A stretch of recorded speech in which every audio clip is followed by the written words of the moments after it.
Hey up guys, I'm not an happy bunny. I'm not the kind of guy that usually has a rant, but I'm going to have one today. Recently I've sent a watch in for some servicing, and the level of professionalism that I got from this particular company has been shit. Let me put the picture to you, right? Okay. Now, I'm not gonna completely slag this brand off because I like them, and I'm gonna give them another chance. But I wasn't very impressed whatsoever. Now, I've said in a video before that I've got 3 Tag Heuers. And all of them over their lifetime, the first one, which was bought in 2000 I think, have been in for servicing of some description and battery changes, because they are quartz watches. And the level of service that I have got from Tag Heuer has been exceptional. Now I know that's going to piss you off out there because a lot of you don't like fucking Tag, but I do. So this is my channel, my opinions. So fuck you if you don't like Tag. Don't care. But I like them. And there's a reason why I like them, because when you take them in for a service, they do a fucking good job. Now, what you do is you go on the Tag website, and they give you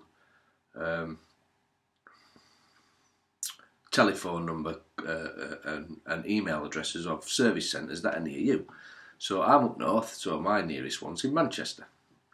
Dark side at Tills over there, fucking horrible place, but I don't mind sending me watch there if it's going to get repaired. So contact them. I said, the last one that I took in were about, I don't know, 3 months ago, something like that. So I contacted them, rang them up, said, look, I've got a Tag Heuer Formula 1 that I need a battery change on it and a service. So what they do is they said, right, thank you, sir, can we have your address, which you give them, and then they send you out a package for you to send your watch back into them. So they within a day of asking for this package, it's there. It's a very strong cardboard box with a fake leather pillow inside. So you put your watch in, you put it in the cardboard box, it's protected, you send it back off to Tag. It's insured for the watch's value of what you bought it for. So in this particular instance it's 500 quid. So if it did go missing with dodgy Royal Mail, I'd still get my money back anyway.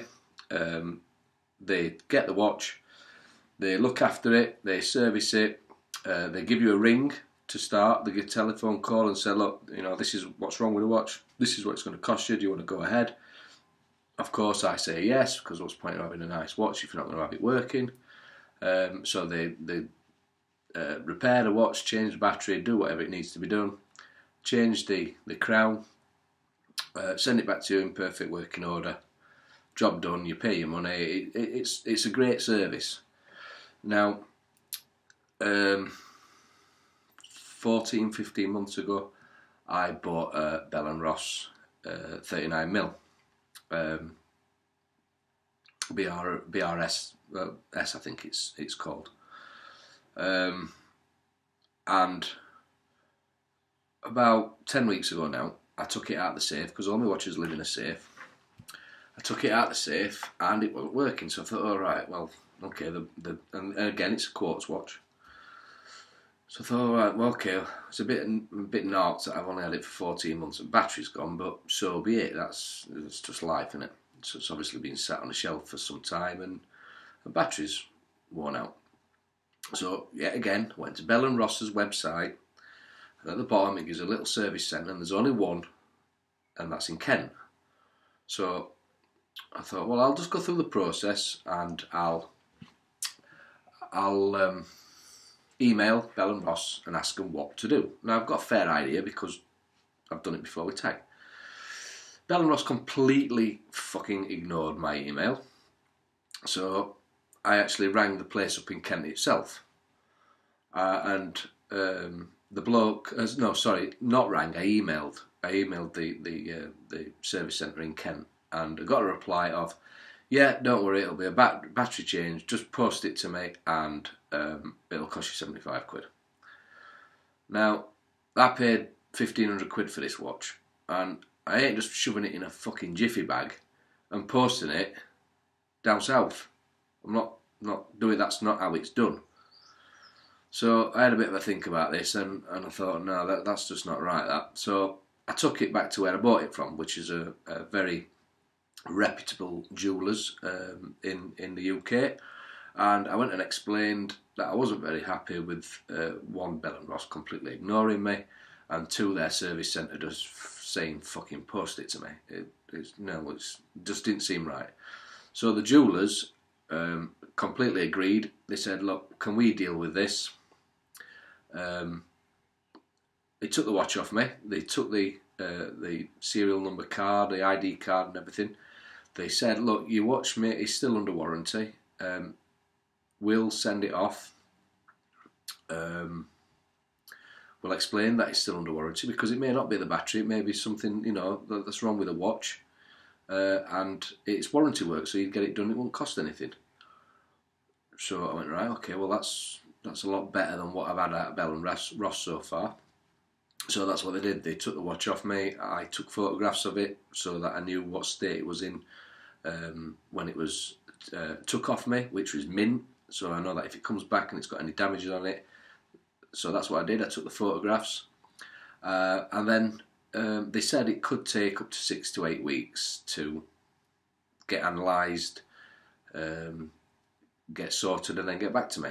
Which, okay, fair enough, that's what it is, but I didn't expect it to take 8 fucking weeks. I thought that was like the worst case scenario.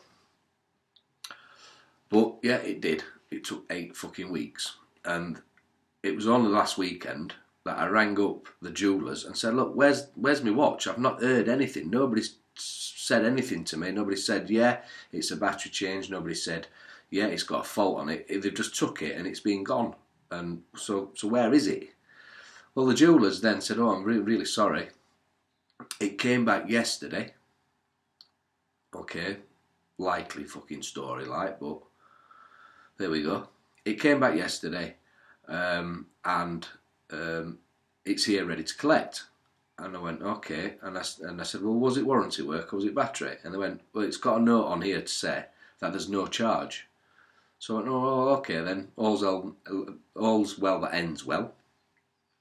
So I went down to the jewellers, picked it up, yeah, it was there, yeah, it was fine, yes, it was working, and then the stupid mare behind counter then starts to try and charge me 60 quid. I went, well, I spoke to your manager yesterday on phone and he said there were no charge because it were warranty work.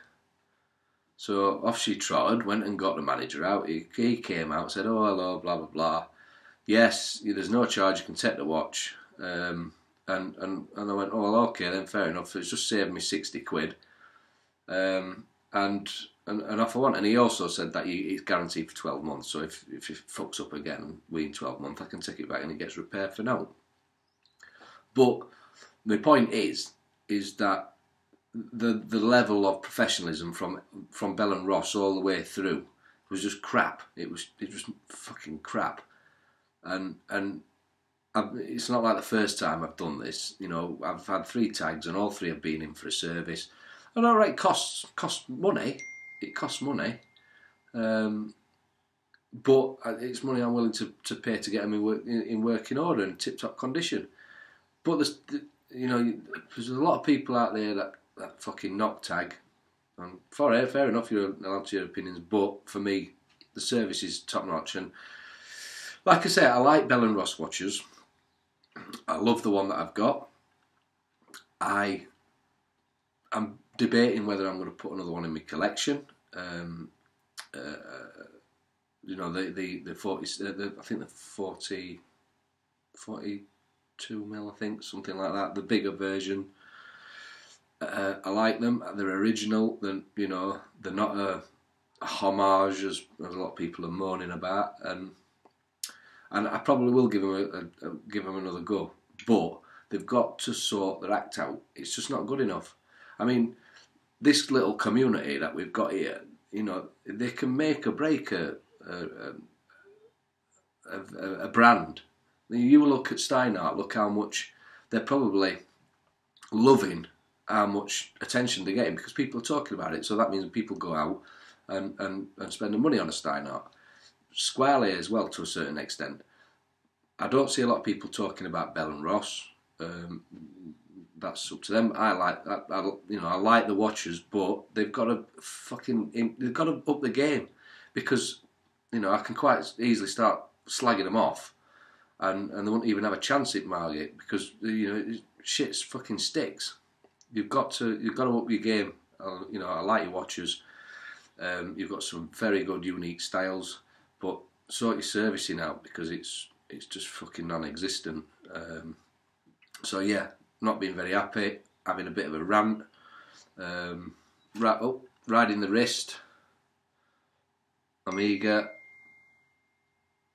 Seamaster, professional. It's upside down, but yeah, there it is. That's what's riding today. So yeah, a bit of a rant.